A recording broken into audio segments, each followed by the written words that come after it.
नमस्कार, times now Navbharat में आपका स्वागत है। मैं हूं पीयूष पांडे। बीजेपी में प्रधानमंत्री नरेंद्र मोदी के बाद कौन? नरेंद्र मोदी के पास ऐसा कौन सा जादुई मंत्र या ऐसा कौन सा जिन है जिसके ज़रिए वो एक के बाद एक राज्य जीतते जा रहे हैं? उनके पास ऐसी कौन सी खासियत है कि ना तो संगठन में उनका इस वक्त विरोध है, ना पार्टी में विरोध है, और लोगों में उनकी एक अलग इमेज स्टेट्समैन की बनती जा रही है। ऐसे तमाम सवाल हैं जो लोगों के जहन में गाहे बगाहे उभरते रहते हैं। मेरे हाथ में एक किताब है, the architect of the new BJP. इस किताब में कई सवालों का जवाब है और मेरे साथ इस वक्त इस किताब के लेखक हैं अजय सिंह जी। अजय जी, आपका बहुत बहुत स्वागत है। अजय जी का थोड़ा सा मैं परिचय दे दूं कि अजय जी बहुत सीनियर पत्रकार है, वरिष्ठ पत्रकार हैं। टीवी चैनलों में, अखबारों में वरिष्ठ पदों पर काम किया है और इस वक्त राष्ट्रपति रामनाथ कोविंद के प्रेस सचिव हैं। अजय जी, सबसे पहले मेरा आपसे सवाल यह है कि the architect of the new BJP, ये किताब जब हम देख रहे हैं, इसका कवर पेज में जब देख रहा हूँ तो प्रधानमंत्री नरेंद्र मोदी की तस्वीर है इस पर। आपने उनको आर्किटेक्ट बताया न्यू बीजेपी का, लेकिन प्रधानमंत्री नरेंद्र मोदी को लेकर बहुत सारी किताबें बाज़ार में हैं। देशी विदेशी लेखकों ने किताबें लिखी हैं, बहुत रिसर्च के साथ लिखी हैं। तो आपके जहन में एक और नई किताब लिखने का ख्याल कहाँ से आया? मैं इस कॉन्टेक्स्ट में पूछ रहा हूँ कि ऐसा कौन सी घटना, ऐसी कौन सी बात थी जब वो बीज बोया गया कि मैं एक किताब लिखूंगा जिसके केंद्र में मोदी होंगे, लेकिन किताब मोदी के बारे में नहीं होगी? पीयूष जी, बहुत बहुत धन्यवाद। आप इस पुस्तक के बारे में हमसे पूछ रहे हैं। ये पुस्तक कोई विचार नहीं आया। दरअसल अगर आप देखें तो मैं 95 में दिल्ली में आया था और पायनियर अखबार में मैं काम कर रहा था और बीजेपी की नेशनल एग्जीक्यूटिव की मीटिंग हो रही थी जिसमें कि हमें मोदी जी के बारे में कुछ पहले से पता था, जिसका जिक्र इस पुस्तक में हमने किया है। तो वहाँ पे हमारी इनकी भेंट हुई थी और हमने इनसे मिले और उसके बाद हमने इनको देखा हरियाणा में, मध्य प्रदेश में, हिमाचल में, कई जगह, कई राज्यों में हमने इनके ऑर्गेनाइजेशनल स्किल्स को देखा। दिलचस्प बात ये है कि ये किताब अलग है। मतलब ये किताब, आप सही कह रहे हैं कि उनके ऊपर बहुत सारी पुस्तकें लिखी गई हैं और लिखी जाएंगी, आने वाले टाइम में और भी लिखी जाएंगी। हमने ऑर्गेनाइजेशनल स्किल्स की सिर्फ बात की और कोई बात ही नहीं की। उसकी वजह ये थी कि पार्टी सिस्टम, जो राजनीति है उसमें पार्टी सिस्टम का एक अहम रोल है। उस पार्टी में संगठन का बहुत बड़ा रोल है। आरएसएस या बीजेएस, जनसंघ के टाइम से, बीजेपी के टाइम से सारे लीडर संगठन की बात करते थे, पर संगठन का जो स्वरूप मोदी जी के टाइम में आया वो आज से 10 साल पहले अगर आप हमसे पूछ रहे होते तो मैं बीजेपी का रिपोर्टर होने के नाते, पत्रकार होने के नाते, मैं कहता कि भाई मैं इमेजिन नहीं कर पाऊँगा कि इस तरह का संगठन होगा। 10 साल पहले आप हमसे पूछते कि नॉर्थ ईस्ट में क्या बीजेपी का एक संगठन होगा, हम आपसे कहते कि नहीं, आप जो बोल रहे हैं उसका आधार नहीं है। पर आज के दिन ये हकीकत है। तो हमें लगा कि शायद इस पुस्तक की ज़रूरत है। और ये आखिर स्किल्स क्या थे, ये पुस्तक सिर्फ उसी के बारे में है और उसी पे लिखी गई है। नहीं, वो तो किताब मैंने पढ़ी है, तो लेकिन मैं किताब पाठकों के लिए स्पॉइल नहीं करूंगा कि किताब में एग्जैक्टली क्या है। मैं उसके इर्द गिर्द कुछ सवाल जो मेरे हैं। आपने बताया कि ऑर्गेनाइजेशन, सांगठनिक जो उनकी पूरी पकड़ उन्होंने जिस तरह से रखी इस पर और क्या क्या किया उस पर है किताब। लेकिन एक सवाल मेरा है सर कि ये किताब बायोग्राफी नहीं है, तो उसमें इस तरह की किस्सा गोई नहीं है जैसी बायोग्राफीज़ में हम देखते हैं। इसमें फैक्ट्स हैं, एनालिसिस हैं, एनेक्डोट्स हैं कुछ जगह पर जहाँ पर आपने इंटरव्यूज़ की हैं। लेकिन एक किस्सा मुझे बड़ा दिलचस्प लगा जिस पर मैं आपकी राय और आप का विचार समझना चाहूँगा कि गुजरात में, अहमदाबाद में जगन्नाथ रथ यात्रा निकलती है। गुजरात के जो मुख्यमंत्री थे अमर सिंह चौधरी, उन्होंने उस पर बैन लगा दिया उस दौर में और माना गया कि अब ये रथ यात्रा नहीं निकल पाएगी। मंदिर के चारों तरफ पुलिस बल, सुरक्षा घेरा तगड़ा, लेकिन वो यात्रा निकली। सुबह सुबह जब सुबह हुई तो यात्रा, हज़ारों की संख्या में श्रद्धालु निकले और आपने उसका जिक्र किया कि वो स्वयंभू यात्रा थी जो निकली। लेकिन फिर जब उसको आगे किस्से को पढ़ते हैं तो पता चलता है कि उसके पीछे एक भूमिका नरेंद्र मोदी जी की भी थी। इस किस्से को आपने कैसे इस किस्से को आप कैसे देखते हैं? और इसको आप मतलब क्या मैनेजमेंट गुरु के तौर पे देखते हैं जब शुरुआती दौर में ये किस्सा सामने आया होगा? ये मैनेजमेंट स्किल की ही पुस्तक है अगर आप इसको ध्यान से देखें। और 87 का जो वाक़या आपने ज़िक्र किया, 87 में अगर आप देखें तो मोदी जी आरएसएस में थे, अभी बीजेपी में पूरी तरह से आए भी नहीं थे। किस्सा हुआ यूँ कि अगर आप उस समय का वाक़या देखने चलें तो 86 और उसके पहले गुजरात में महीनों रॉयट्स हुए थे। माधव सिंह हटे थे और उसके बाद अमर सिंह जी आए थे।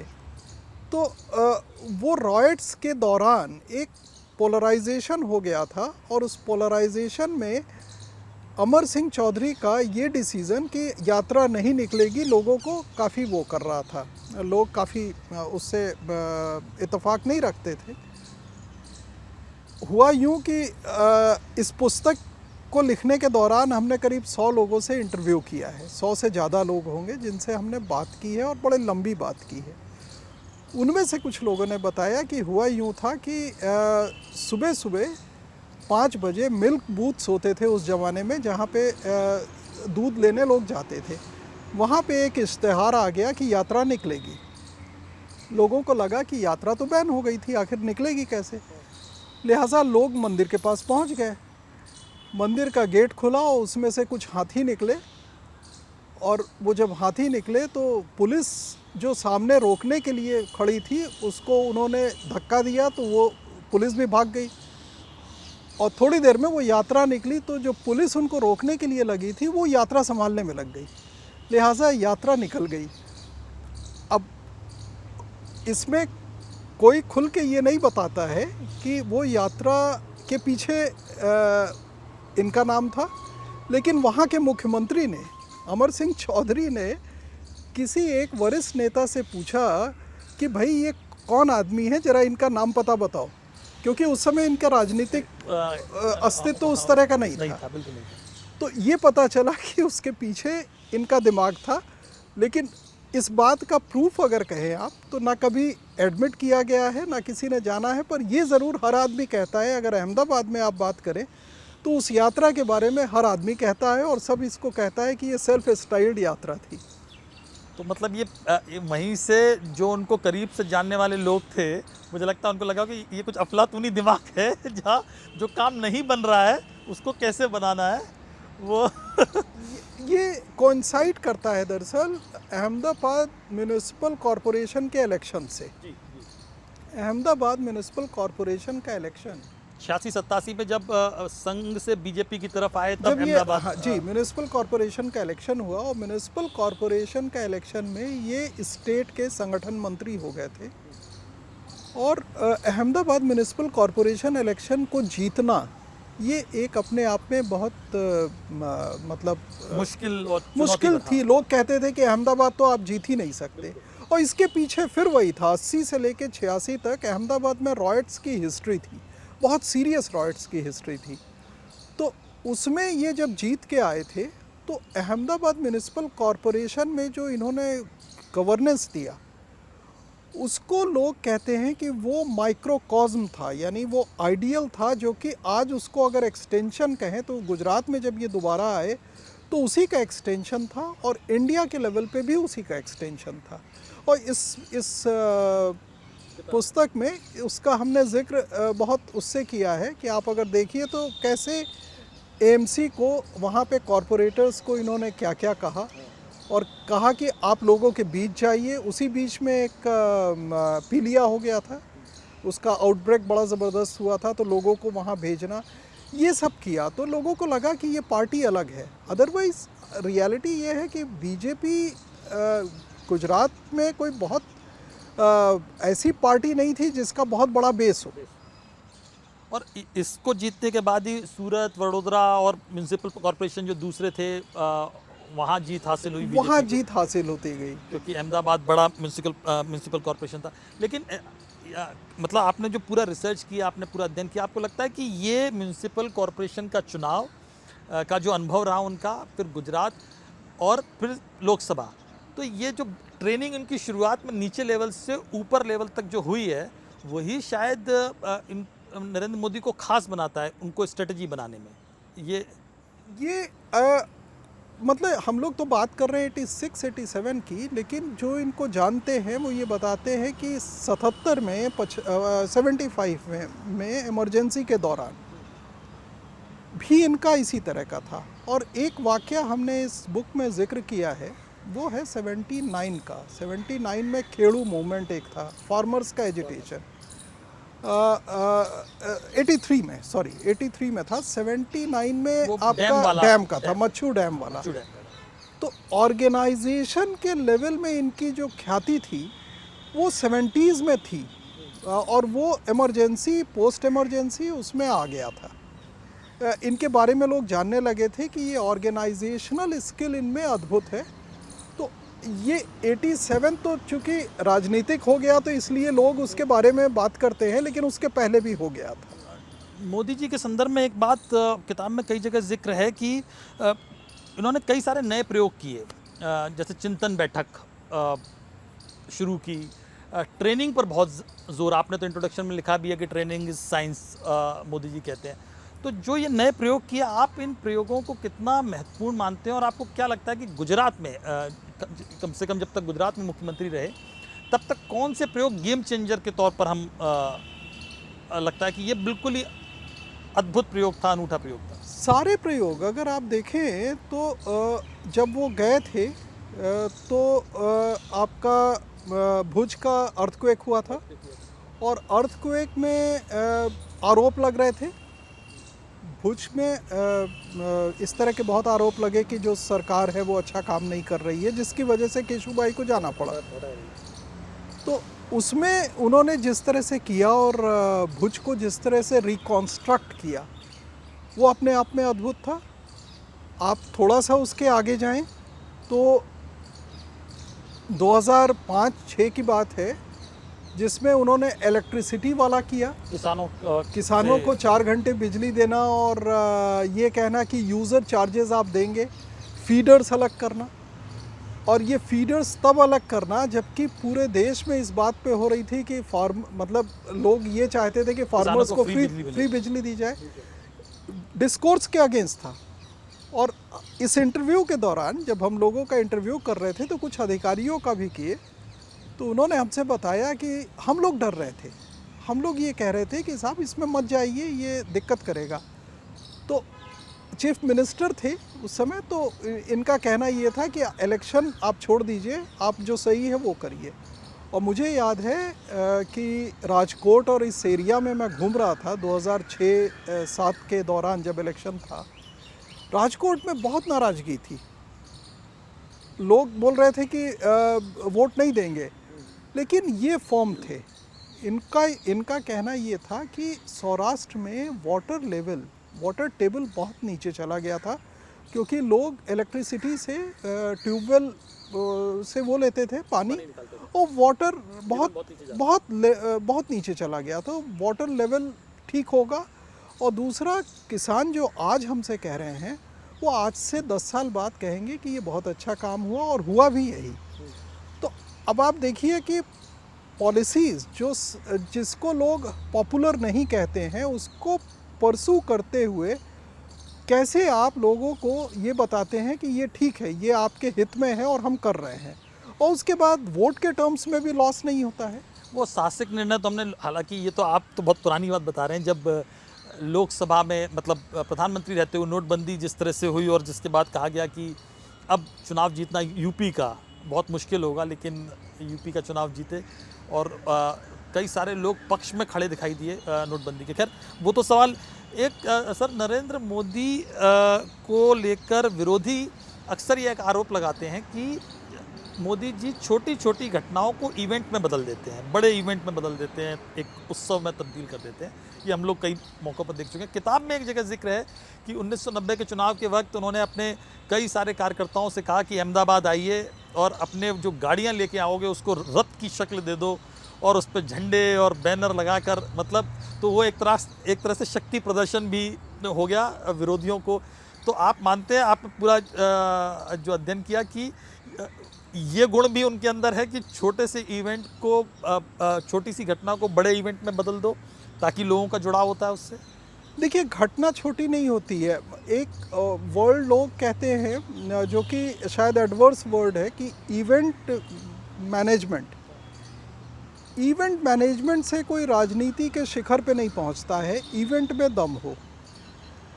उत्सव की जहाँ तक बात है तो भारत के बारे में कहा जाता है कि उत्सव का देश है। उत्सव प्रधान देश है। हाँ, तो उत्सव का देश है, तो लिहाजा उत्सव होने में कोई दिक्कत भी नहीं है। हमारा दूसरा कहना है, हम ये जो घटना आप बता रहे हैं ना कि जिसमें उन्होंने कहा ये स्ट्रेटजिक घटना थी, उनको इस बात का अंदाज़ था कि बीजेपी का जो सपोर्ट बेस है वो इतना बढ़ गया है कि हमें जो शेयर मिलेगा वो शेयर दूसरे लोग नहीं आने देंगे। वो उस समय चिमन भाई थे, चिमन भाई के साथ इनका अलायंस हो रहा था, तो इनको ये अंदाज़ था कि चिमन भाई के साथ हम जाएंगे तो लॉस मेरा होगा, क्योंकि हमने जनता को आश्वस्त कर दिया है कि हमारा जो गवर्नेंस का स्टाइल है वो अल्टरनेटिव है, वो अच्छा है। उसी में एक नारा, अब तो सिर्फ भाजपा, एक इन्होंने नारा दिया था जो कि बड़ा नारा नहीं था, सिर्फ छोटा सा नारा था। इस बुक में उसका भी उल्लेख है। तो ये जो वो कर रहे थे ना, वो सिर्फ ये बताने के लिए कर रहे थे कि हमारे पास सपोर्ट बेस है। लिहाजा अब आप सारे कॉन्स्टिट्यूएंसी से अगर एस्पायरेंट्स के 2-3 रथ आए, तो मान लीजिए अहमदाबाद में 400 रथ घूम रहे हैं, तो आपको ये अंदाज़ होगा कि अरे बीजेपी का तो बहुत बड़ा सपोर्ट है। और जो कि हुआ भी, जब असेंबली का इलेक्शन हुआ, पार्लियामेंट का इलेक्शन हुआ और असेंबली का इलेक्शन हुआ, तो बीजेपी का शेयर चिमन भाई से ज़्यादा था। लेकिन चूंकि सेंटर में इस बात की एक्सेप्टेंस नहीं थी कि हम अकेले इलेक्शन जीत जाएंगे, तो इसलिए इनको वो नहीं दिया गया और लिहाजा चिमन भाई और इनका अलायंस हुआ, जिसमें कि इनको एक नीचे का रोल मिला। लेकिन नेक्स्ट टाइम तो ये आ गए सरकार में। जो आपने सपोर्ट बेस की बात की, तो वो या स्ट्रेटेजिकली जो सपोर्ट बेस जुटाना है वो गुजरात में आडवाणी जी की रथ यात्रा के दौरान भी दिखाई दिया। और उसका एक किस्सा जो इसमें आपने जिक्र किया कि प्रमोद महाजन ने आडवाणी जी से कहा कि जब वो यात्रा महाराष्ट्र में जाएगी तो इतनी भव्यता को आप अपेक्षा मत कीजिएगा। नहीं, ये तो बड़ा इंटरेस्टिंग किस्सा हुआ था कि वेरावल जगह है जहाँ पे आडवाणी जी गए थे जब यात्रा के पहले, और वहाँ पे जब एक रात पहले पहुँचे, एक शाम पहले, तो वहाँ कोई होर्डिंग्स वगैरह नहीं लगी थी। तो इनसे पूछा गया कि भाई कुछ दिखाई नहीं दे रहा है, कोई इंतज़ाम नहीं है। तो फिर इन्होंने कहा कि नहीं, वो इंतज़ाम छोड़ दीजिए, आपको अपरेंट दिखाई नहीं देगा। अगले दिन जब यात्रा निकली तो उसका जो उसके साथ भीड़ चली, तो प्रमोद महाजन साथ चल रहे थे। उन्होंने कहा कि आडवाणी जी, अच्छा गुजरात भर में वो यात्रा का जिस तरह से लोगों ने मतलब ओवरवेलमिंग उसके लिए लोग आए, तो प्रमोद महाजन बोलने लगे, वो डर गए। उनको लगा कि शायद महाराष्ट्र में जाएगा तो ये हम शो नहीं कर पाएंगे। तो उन्होंने कहा कि देखिए, यहाँ का जो मानस है वो अलग है, वो महाराष्ट्र में आप जाएंगे तो ये सपोर्ट नहीं मिलेगा। ये बात मुझे आडवाणी जी ने बताई। अच्छा, पहली क्लेरिफिकेशन बहुत पहले आडवाणी जी ने कभी एक यात्रा के बारे में बताते हुए बताया कि वो हमसे कह रहे थे कि आप महाराष्ट्र जाएंगे, लेकिन हुआ ऐसा नहीं। जब ये यात्रा महाराष्ट्र पहुंची तो वहाँ भी उसको सपोर्ट मिला, पर इतना ज़रूर था कि इसने स्टीम जो इस यात्रा को मिला ना, जो हाँ पीक पे ले गए, हाँ, वो यहाँ से मिला। हाँ, आपने किताब के इंट्रोडक्शन में एक जगह जिक्र किया है कि कैसे मोदी जी ने मुख्यमंत्री बनने के बाद एक सीनियर ब्यूरोक्रेट को बुलाया और उससे पूछा कि सरकारी फाइल्स कैसे पढ़ी जाती हैं, कैसे नोट्स बनाए जाते हैं। तो आपको लगता है कि ये मोदी जी की एक बड़ी यूएसपी है कि वो जो चीज़ नहीं आती उसको तेज़ी से सीखने की कोशिश करते हैं और फिर उसकी चिंता नहीं करते कि मतलब किससे सीखना है, कैसे सीखना है।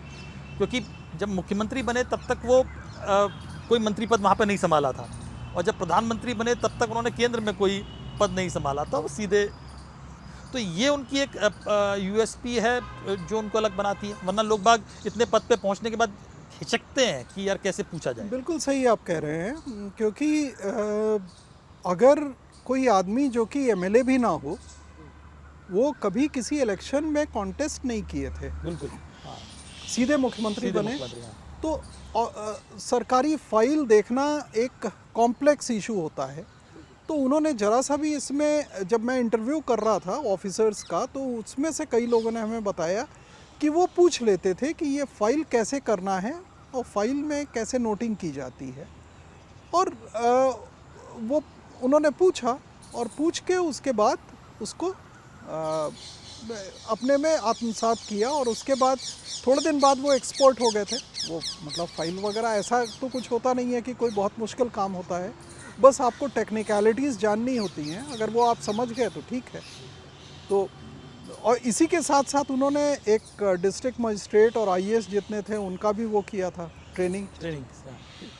इस किताब को पढ़ते वक्त सर मेरे दिमाग में कई बार आया कि अगर ये 4-5 साल पहले किताब आपने लिख दी होती या हम लोगों ने पढ़ ली होती, तो हम कई सारे मोदी जी के डिसीजन को प्रेडिक्ट कर पाते या समझ पाते कि ये कोई नए डिसीजन नहीं है, ये इनकी कार्यशैली का है। जैसे सबका साथ सबका विकास, वो गुजराती में उन्होंने नारा दिया था, वो हमने यहाँ हिंदी में सुना, गुजरात में था। लड़कियों के लिए, बच्चियों के लिए जो उन्होंने किया, उज्ज्वला योजना कह रहा हूँ, जो ग्राम ज्योति योजना, जो बिजली के लिए किया, जो सेंटर में आने के बाद उन्होंने किया, तो क्या लगता है कि गुजरात मॉडल को ही रेप्लिकेट किया उन्होंने बड़े कॉन्टेक्स्ट में? वही हमने कहा कि MC model, Ahmedabad municipal corporation का जो मॉडल था वही एक्सटेंड हुआ स्टेट पे, वही एक्सटेंड हुआ, उसको फाइन ट्यूनिंग होती गई। तो वो ऐसा नहीं हुआ कि उससे कंसिस्टेंट जो पैटर्न था कंसिस्टेंसी के साथ रहा, लेकिन इनोवेशन भी बहुत रहा। तो इनोवेशन भी बहुत किया। और ये दोष आप हमको दे सकते हैं कि हमने लेट लिखा, क्योंकि मुझे 4.5 साल लग गए इसको लिखने में। शायद यूँ कहिए कि पत्रकार होने के नाते 1000 वर्ड तो लिखना हमें आता है, पर 60,000 वर्ड लिखने में हमें लगता था कि हम लिखेंगे कहाँ, जाएगा कहाँ, तो ये समझ में नहीं आता था। तो इसका दोष मैं लेने को तैयार हूँ। एक सवाल सर बहुत पूछा जाता है आम लोगों के बीच में कि प्रधानमंत्री नरेंद्र मोदी ने 2014 और 2019 वो उनके नाम पर चुनाव लड़ा, और मतलब बीजेपी ने उनके नाम पर चुनाव लड़ा और बीजेपी जीती, दोनों बार विशाल जीत हासिल हुई। 2024 भी शायद उनके नाम पर ही लड़ा जाएगा जो स्थिति है। लेकिन मोदी जी के बाद कौन? संगठन का विस्तार मोदी जी ने किया, लेकिन मोदी जी के बाद कोई नेता आपको लगता है कि उनकी जगह ले सकता है? देखिए, आज के दिन जो संगठन की स्थिति है वो ये है कि बीजेपी उस स्थिति में है जो 50s में कांग्रेस की थी, यानी पोल उसका सबसे इम्पॉर्टेंट हो गया है और उसके इर्द गिर्द बाकी हैं। ऑर्गेनाइजेशनली बहुत ही स्ट्रांग है। तो ये कहना कि मोदी के बाद कौन, क्योंकि हम इस बात को बिल्कुल नहीं मानते हैं कि कोई इंडिविजुअल का रोल होता है, लेकिन अगर वो संगठनात्मक क्षमता नहीं होगी, ऑर्गेनाइजेशनल स्ट्रेंथ नहीं होगा, तो आप इलेक्शन एक बार जीत जाएं, शायद कोई वेव आए उसमें निकल जाएं, उस तरह का एक आध कुछ इलेक्शन हुआ है, लेकिन वो सस्टेन नहीं हो पाता है, और वो भी पूरे इंडिया में इलेक्शन जीतना तो असंभव है। तो ऑर्गेनाइजेशन आपका रोबस्ट है। मोदी जी ऑफ कोर्स एक ऐसा फेस है जो कि अट्रैक्ट करते हैं, पॉलिटिकल जो कैपिटल है उनकी वो बहुत ज़्यादा है, पर पोस्ट मोदी सिनेरियो में इतने बड़े ऑर्गेनाइजेशनल स्केल के साथ बीजेपी के आइकन्स चेंज होते रहेंगे, टाइम के साथ आइकन्स हो जाएंगे, नए आइकन्स आएंगे, लेकिन बीजेपी अभी जाने वाली नहीं है, ये तो साफ दिखाई दे रहा है। और अमित शाह ने अभी कहा 30-40 साल वो नहीं 30-40 साल नहीं जा रही है, तो हमारे ख्याल से वो बड़ा आप उस पर मोहर लगा रहे हैं कि 30-40 साल नहीं जा रही है। स्टेटमेंट है। 30-40 साल नहीं जा रही है, हम इलेक्शन के टर्म्स में नहीं कह रहे हैं। कांग्रेस को आप लाख कहिए तो 60-70 साल तक नहीं गई। अभी आज से 8 साल पहले 10 साल कांग्रेस की रिजीम रही। तो इसलिए ऑर्गेनाइजेशन एक बार स्ट्रांग हो जाता है तो लीडर्स चेंज हो जाते हैं, पर पार्टी रहती है। सर, अब एक दो सवाल आखिरी मैं आपसे पूछना चाहता हूँ। मोदी फिनोमेना को आप किस तरह से देखते हैं इस पूरे रिसर्च के दौरान? देखिए, भारतीय राजनीति में अगर आप कहें तो ये फिनोमेना हम यूँ कहेंगे कि ये फिनोमेना इस तरह का देखा नहीं गया है। और आज नहीं, आज से शायद 20 साल बाद अगर इसकी एनालिसिस होगी तो ये माना जाएगा कि ये कंट्री के लिए पूरी तरह से एक डिस्कोर्स चेंज करने वाला और एक जो जो डिफरेंट डायरेक्शन में ले जाने वाला। और ये हम नेगेटिव सेंस में जो लोग कहते हैं उसकी बात नहीं करते हैं, पॉजिटिव सेंस की बात कर रहे हैं। ये वो है। और हमारा ये मानना है और हमने ये कई बार कहा भी है कि अगर सोशल साइकोलॉजी गांधी जी के बाद किसी ने समझा है तो वो इन्होंने समझा है।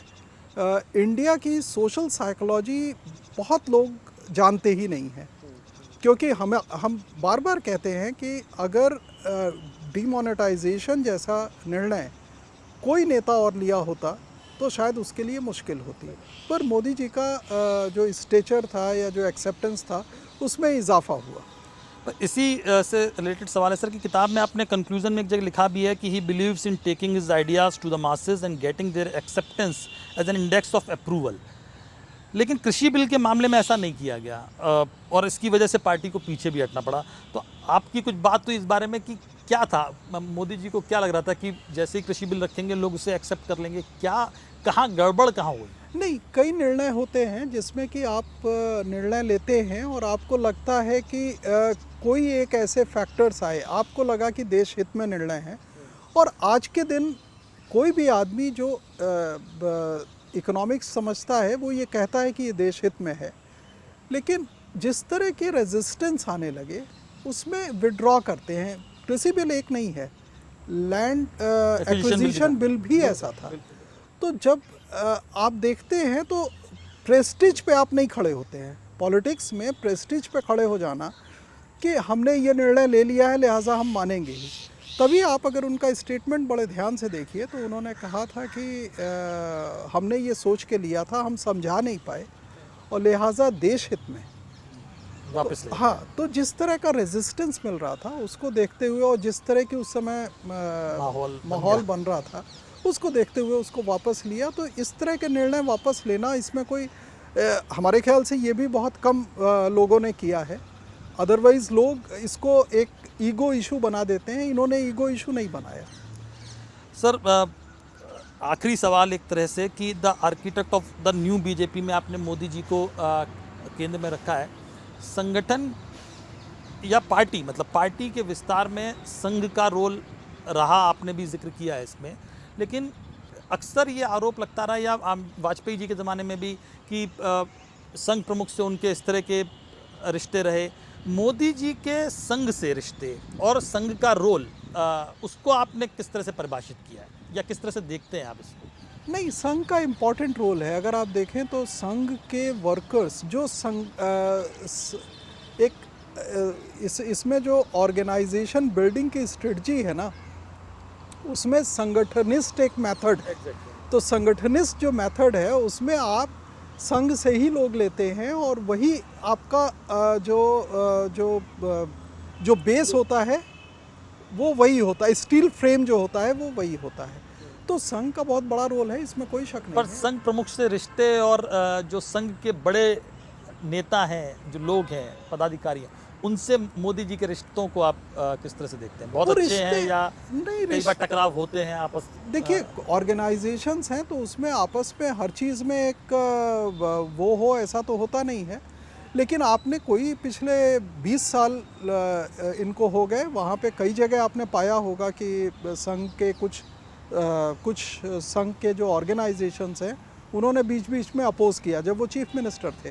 पर जब से प्राइम मिनिस्टर हैं तो ऐसा कुछ भी नहीं हुआ।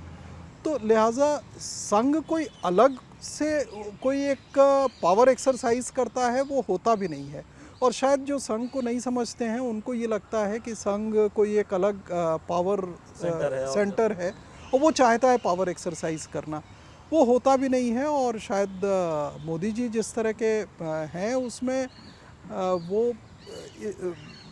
वो सबको लेके चलते हैं, कोई ये नहीं है सबको लेके चलते हैं। आपने कह तो दिया, मेरे दिमाग में एक और सवाल आ गया। बशीर बद्र का एक शेर है कि मुखालफत से मेरी शख्सियत संवरती है, मैं दुश्मनों का बड़ा एहतराम करता हूँ।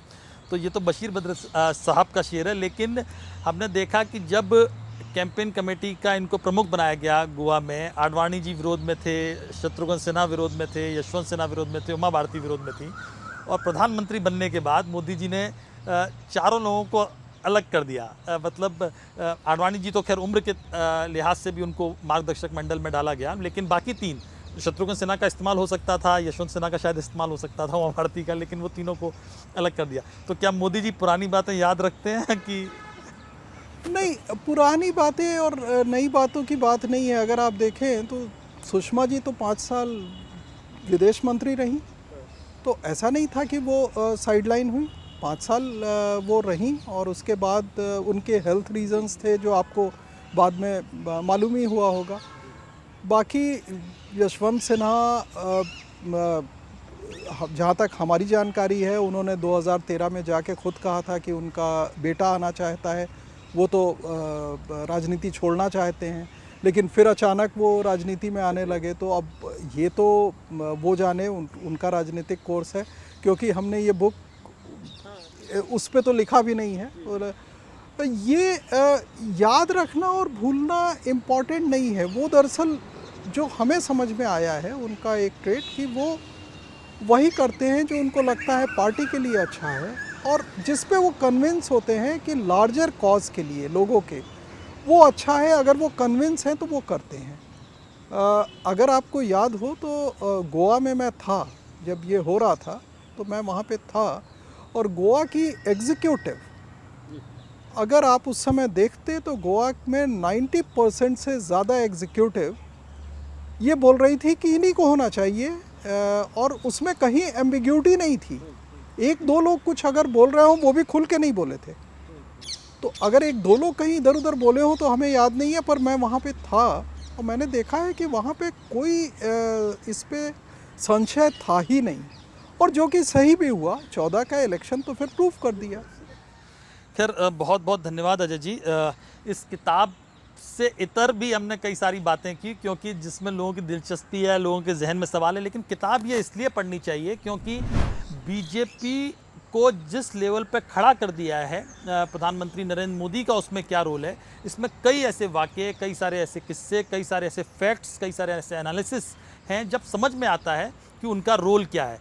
मुझे लगता है कि जो प्रधानमंत्री नरेंद्र मोदी के प्रशंसक हैं वो तो किताब पढ़ेंगे ही, लेकिन आलोचकों को भी किताब पढ़नी चाहिए। जैसे मैंने कहा कि बहुत सारी चीज़ें पढ़ के समझ में आई कि गुजरात मॉडल में वो कर चुके थे, जिसको उन्होंने रेप्लिकेट किया सेंटर में आने के बाद, जबकि लोगों ने, विरोधियों ने, आलोचकों ने सवाल उठाया कि ये अलग तरह का उनकी कोशिश है जो सफल नहीं होगी, जबकि उसकी सफलता सिद्ध हो चुकी थी। तो फिलहाल मुझे दीजिए इजाज़त, और इस किताब को the architect of the new BJP संभव हो तो ज़रूर पढ़िए। Thank you.